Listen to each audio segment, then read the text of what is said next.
Salut tout le monde, dans cette vidéo je vais vous montrer quelques techniques de la microbiologie, surtout les travaux pratiques de la microbiologie.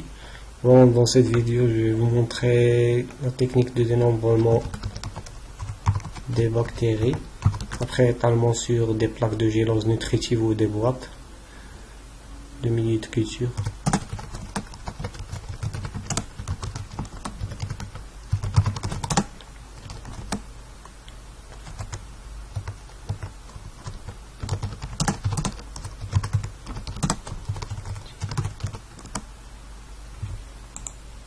Bon, avant de commencer notre vidéo, je vais vous citer quelques normes de travail, tout ce qui concerne les conditions d'asepsie pour travailler. Bon, avant de pratiquer ces manipulations, il vous faut d'abord désinfecter le paillasson sur lequel vous travaillez avec de l'eau de javel, désinfecter vos mains avec de l'alcool et bien sûr travailler autour d'un bec benzène pour qu'il n'y ait pas une infection de vos boîtes de culture.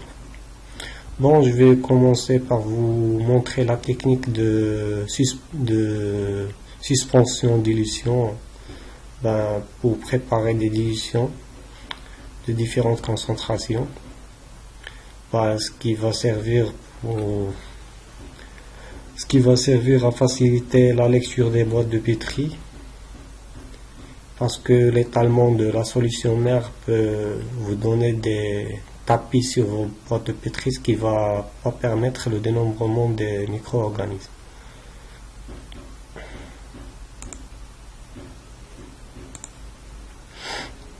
Bon, tout d'abord, vous aurez une solution mère.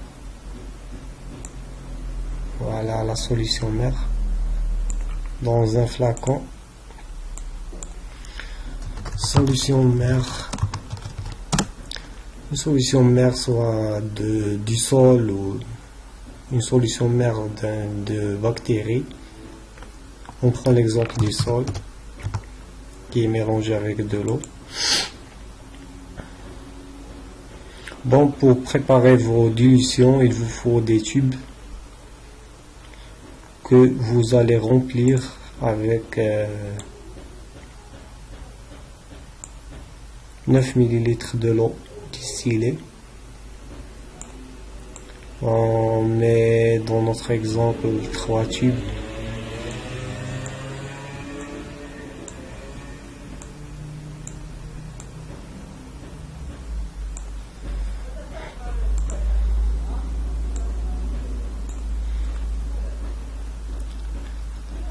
Chaque tube contient 9 ml d'eau distillée.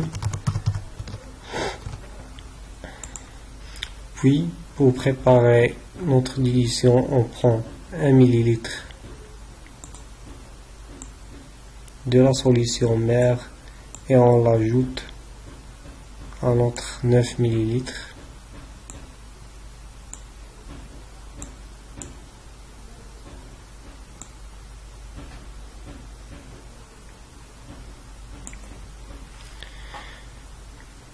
Ce qui fait une dilution de 1 sur 10 ou bien 10 moins 1.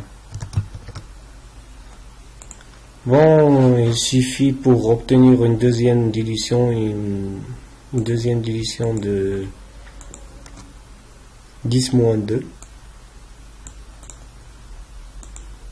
On prend 1 ml après agitation de la dilution 10-1, on prend 1 ml de la dilution 10-1 et on la met dans le tube, le deuxième tube pour obtenir la dilution 10-2 ou 1 sur 100. La même chose pour obtenir la dilution 10-3, on prend 1 ml de la dilution 10-2 et on la met dans le troisième tube. Et ainsi de suite si on veut continuer notre dilution.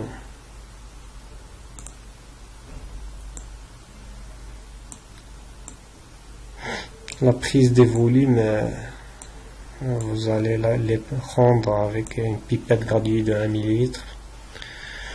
Bon, on passe à l'étalement de nos milieux de culture. On prend comme exemple qu'on a des boîtes de pétri contenant le milieu GN, gélose nutritive, pour ensemencer les bactéries. Ce sont par exemple 3 boîtes de pétri du milieu de culture GN.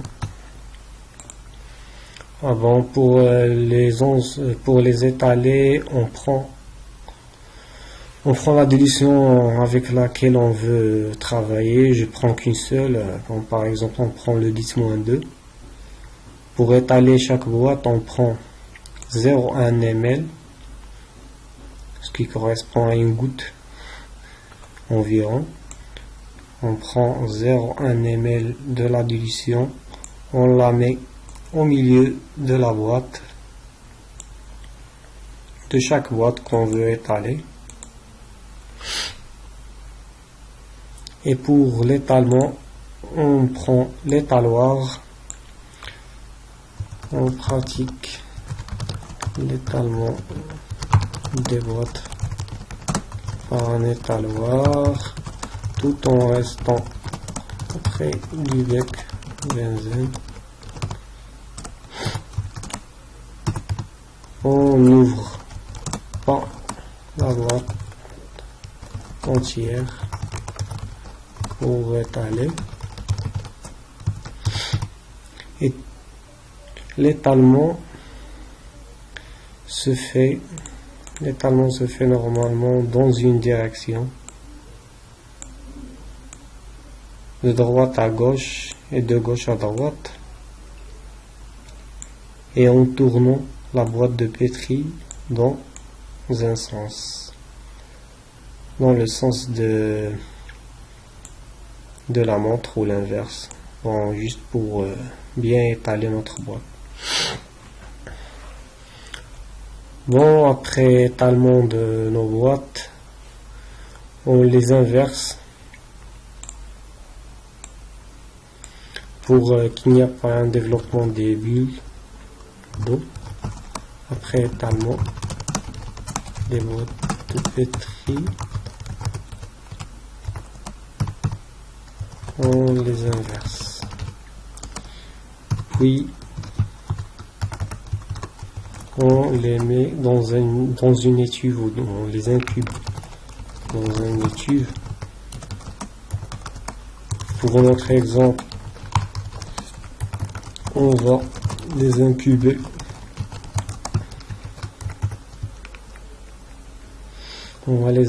à 37 degrés pendant 24 heures pour qu'il y ait un développement des bactéries.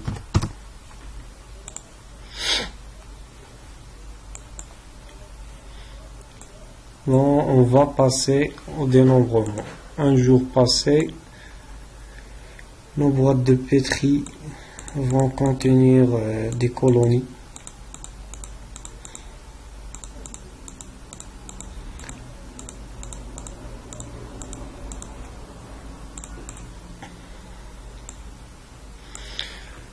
Pour le dénombrement, on l'effectue normalement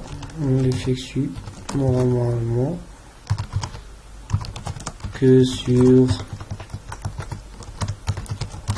les boîtes de pétri contenant entre 30 et 300 colonies.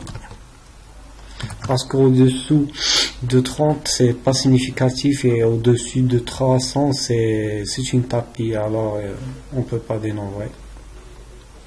Concernant le dénombrement, bon, on effectue un dénombrement visuel, ce qui va nous donner un n égale x. On prend un exemple, par exemple on a 50 colonies.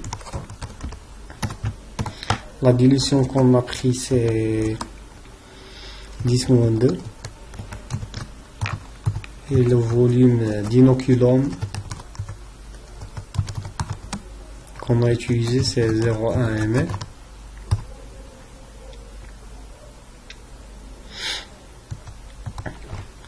Bon, pour savoir le N, unité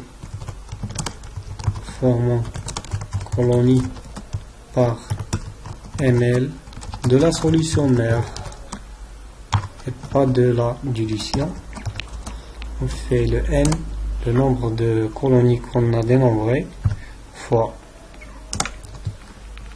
10, qui est le volume total de la dilution, 10 ml, fois le facteur de dilution qui est 10 au carré ou 100.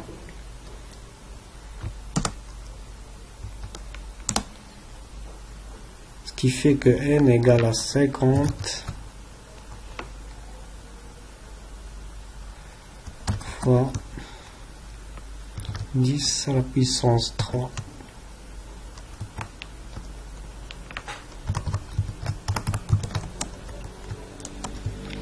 Qui fait 50 000.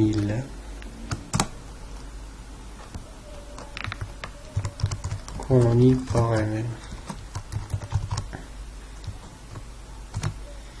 J'espère que ma vidéo vous aidera à vos études et je vous remercie pour votre visite et à bientôt.